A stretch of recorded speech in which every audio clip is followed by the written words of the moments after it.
RSS का जन्म ही मुसलमान विरोधी। मैं ये उतार दूं, मैं राम सिंह बन जाऊं, बन गया। मैं सुच्चा सिंह बन जाऊं, बन गया। नितिन गडकरी ये ट्रांसपोर्ट मिनिस्टर है, कोई पेट्रोलियम मंत्री है। उनको गाड़ी से क्या लेना देना? चुनाव मशीन जीत रही है, बीजेपी नहीं जीत रही। एमपी एमएलए को खरीद रहे हैं बीजेपी। जो E20 बना, काफी लोगों की गाड़ियों के एवरेज और माइलेज में असर आया। सबने गाली नितिन गडकरी को दी, संवैधानिक तौर पर एक गुस्सा जो होता है वो निकाला। लेकिन ये कह रहे हैं कि जितनी भी शुगर मिल की कंपनीज हैं वो सारे पॉलिटिशियंस के पास हैं, चाहे फिर वो भाजपा हो, कांग्रेस हो या कोई सी भी पार्टी हो। तो ये लोग विरोध इसलिए नहीं कर पा रहे क्योंकि खा सब रहे हैं और गाली नितिन गडकरी को दे रहे हैं। आकाश मेरे काबिल दोस्त, मेरे बेटे, इसी इथेनॉल से, जिस चीज से इथेनॉल बनता है उससे शराब भी बनती है। मेरे काबिल दोस्त कह रहे हैं कि छपरा से, पटना से रोड आ गया और पता ये चला कि लोगों को सहूलत है। दो राय इसमें नहीं है। इस टाइम जब से रोड ट्रांसपोर्ट मंत्री जो रोड का कारोबार देख रहे हैं, नितिन गडकरी ने नो डाउट भारत के अंदर बहुत बेहतरीन सड़कें बनाई हैं, बहुत अच्छी बात है। दिल्ली का बहुत सारा कूड़ा वहाँ खपत कर दिया और बहुत सारे किसानों को जायज मुआवजा भी मिला है। मगर ये नितिन गडकरी ये ट्रांसपोर्ट मिनिस्टर है, इसे पौवा फंसाने की क्या जरूरत है? ये कोई पेट्रोलियम मंत्री है? कौन है ये? तो आपको दिक्कत ये है कि वो जिसका काम है वो करे।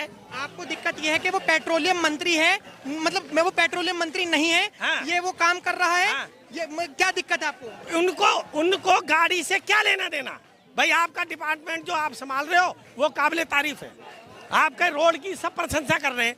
कहीं अगर छोटे मोटे गड्ढे हो गए, कोई मामला खराब हो गया, ये मानवीय भूल भी हो सकती है या कहीं कोई और मामला हो सकता है। आपका विरोध हमारी जनता नहीं समझ पा रही। जैसे मान के चलिए कि आपने हमारे को कैमरे के पीछे बताया कि आपने 1991 में क्या करा था। आपने वो मैंने एक घटना घट गई थी, उसमें मैंने लोगों के अवशेष और घायलों को निकाला था। घायलों को आपने जी। भला काम करा था। हाँ। अब आपकी जगह वो भला काम मैंने कर दिया।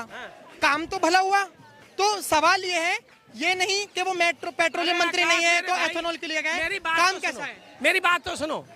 प्राइम मिनिस्टर का काम क्या है? भारत का प्रधानमंत्री देश में रह के जब 365 दिनों में कम से कम 300 दिन रहा है, 200 दिन रहा है, 150 दिन रहा है, 100 दिन रहा है, वो बन जाता विदेश मंत्री और विदेशों की सैर कर रहे हैं।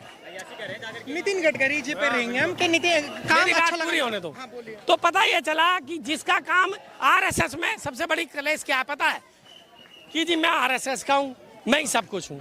बीजेपी में मैं कार्यकर्ता हूँ, मैं ही सब कुछ हूँ। अब ये इस गमछे की इतनी बड़ी वैल्यू है, इतनी बड़ी वैल्यू है।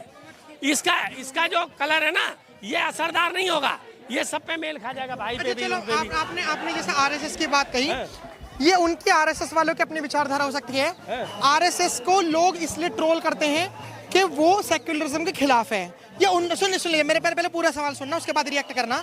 जो ट्रोलर हैं वो कहते हैं कि आरएसएस हिंदू राष्ट्र में बिलीव रखता है। अगर आरएसएस भाजपा को चला रहा होता तो ये देश तो अभी तक हिंदू राष्ट्र बन जाना चाहिए था, अभी तक नहीं बना। तो ये देश आरएसएस कैसे चला रहा है? आपके समय में सिर्फ ये जो आरएसएस प्रमुख हैं यही सिर्फ रहे हैं क्या? मेरे समय में 3-4 केशु भाई ठाकरे या ये सब बदले नहीं होंगे। आरएसएस का जन्म ही मुसलमान विरोधी और देश के हित में काम। मुस्लिम राष्ट्र मंच भी था देश में। नहीं, राष्ट्र मुस्लिम आरएसएस का मुस्लिम राष्ट्र मंच। अरे वो मुसलमान है ही कहाँ? आरएसएस की वो विंग है, एक्स मुस्लिम आरएसएस की विंग है, और पसमंदा धर्म के लोग जो पसमंदा के नाम से काम कर रहे हैं वो मुसलमान है ही नहीं। कमाल वाली बात है। तुम ठोक दोगे, मैं ये उतार दूं, मैं राम सिंह बन जाऊं, बन गया। मैं सुच्चा सिंह बन जाऊं, बन गया। मैं दिलेर बन जाऊं, मैं बन गया। और टोपी रख ली तो ये जी का कलेश हो गया, मुसलमान है।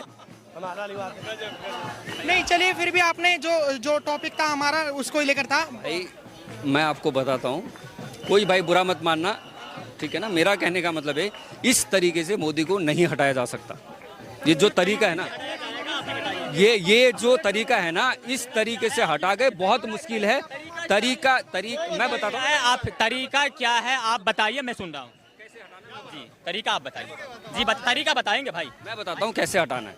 हटाना ये है, ये जो जैसे अभी वो अंकल बोल के गए, अंकल बोल के गए कि आरएसएस आरएसएस आरएसएस आरएसएस। देखो मैं सिर्फ ये कहता हूँ, इस देश में 80% हिंदू है। 80% में से कम 60% अगर वो थोड़ा सा ना उनकी तरफ अगर सिंपैथी रखने वाला होगा ना, जिस तरीके से डिबेट हो रही है ना, इस डिबेट से वो सारे के सारे भड़क जाएंगे। मेरा सिंपल सा वोट, यार एक आदमी का वोट का कीमत एक है। कभी भी हम यहाँ पे प्रदर्शन कर रहे हैं, हमारे वोट की कीमत 100 नहीं हो रहा। ये सबका देश है। अब मैं सिर्फ ये कह रहा हूँ, क्योंकि जहाँ पे इलेक्टोरल पॉलिटिक्स हो रहा है ना भैया, वहाँ पे मैटर करता है नंबर का।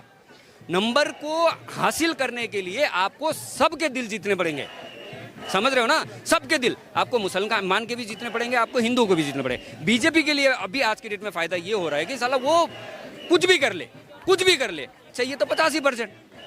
सिंपल सा चीज है ना। जिस देश में 80% हिंदू है, मेरी बात तो सुनो, चलो 30% बोलते कि सेकुलरिज्म में बिल्कुल ही बिलीव नहीं करते वो आरएसएस बीजेपी, हम नहीं देंगे, लेकिन 50 तो उनके साथ है।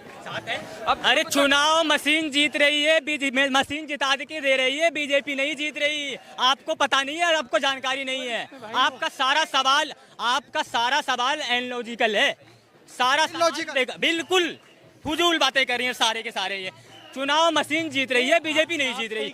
पहले तो इनडायरेक्ट चोरी कर रही थी बीजेपी मशीन के जरिए, अब तो डायरेक्ट कर रही है। डायरेक्ट का मतलब समझ रहे हैं? एमपी एमएलए को खरीद रहे हैं बीजेपी।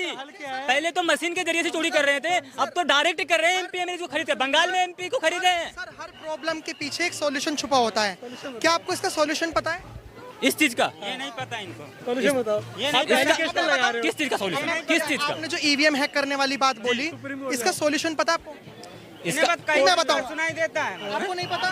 तो मेरे को एक चीज बताइए। एक मिनट सर, बोलिए ना, मैं बता रहा हूँ। जैसे अरे एक मिनट सुन लीजिए। भाजपा के और जो आम लोग हैं, मैं कॉमन मैन की बात बता रहा हूँ, क्योंकि हम ग्राउंड पर सर्वे करते रहते हैं। लोगों का कहना है कि अगर बीजेपी ईवीएम हैक करती है, बीजेपी वोट चोरी करती है, तो अपोजिशन इतने रुपए में प्रचार ना करे जो लाखों रुपए लगा देता है, करोड़ों में प्रचार लगाता है। सिर्फ 1-2 करोड़ रुपए का कहीं से हैकर लिया है, हैक कर ले।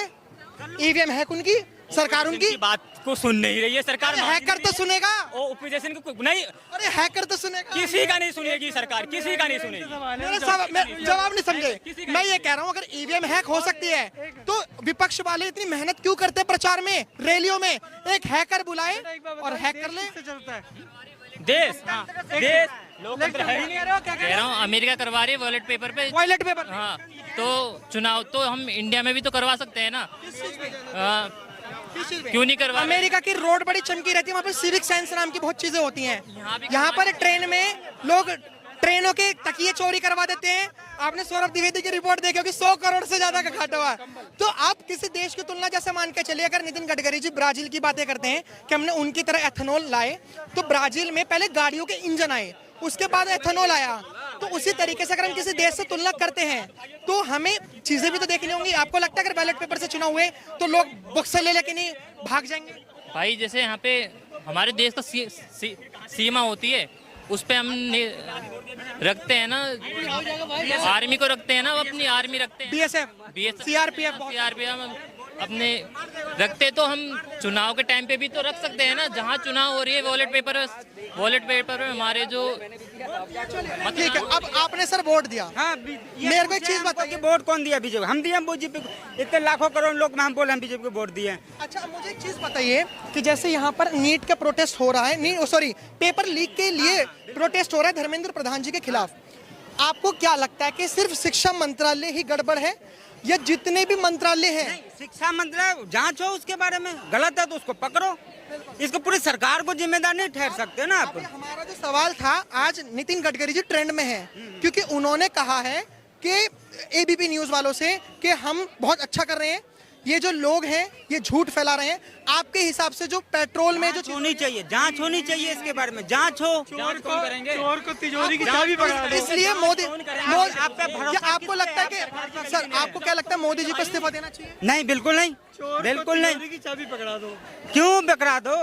SIT गठित करते हैं, कौन करता है? नहीं, आप सरकार आपने चुना है ना, आपने चुना है सरकार। नहीं ना, आपने नहीं चुना है। मैंने चुना हैं? तो सरकार को अपना काम करने दो ना फिर। सरकार काम कैसे करे? सरकार को काम कौन कराएगा? आप भी सब कुछ बोलोगे तब तो हो गया। चुना वही तो सही करेगा, ये युवा ही तो करेगा, और कौन करेगा? युवा करेगा, बिल्कुल जो ये पढ़े लिखे बंदे, जो पढ़े लिखे, अब मुझे एक चीज बताइए कि जो जो सरकार पढ़े लिखे बंदे बैठे हैं अफसर पे, वो काम नहीं करेंगे। नहीं करो, हटाओ, हटा दो, बिल्कुल हटाओ। आप करोगे। अगर मैं वही बना रहे हो।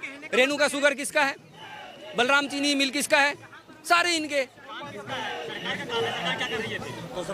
सरकार क्या कर रही है ये देखेगा कौन? सरकार ने देखेगा भाई, जिम्मेदारी किसकी है? सरकार की जिम्मेदारी है। मैं वही तो कह रहा हूँ ना, सिस्टम सारे की सारे फेलियर सिस्टम की है।